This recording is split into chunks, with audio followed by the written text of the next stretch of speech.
And of course, our panel of educators. We have here the chairman of the board, Ms. Miriam Bartolome.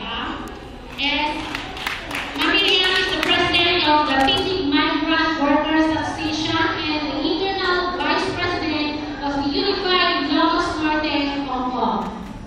And we have here with us Ma'am Mel Barawan, the founding chairman of Unified Ilocos Norte, Hong Kong, and president of Anak di Balikat Association of Hong Kong.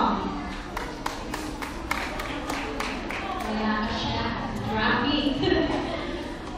Another panel of educators is the president of Dignas Group and the auditor of Unified Ilocos Norte, Hong Kong, Mr. Jerry Lu. And the last but not least is Miss January Barbin, Campo Coordinator.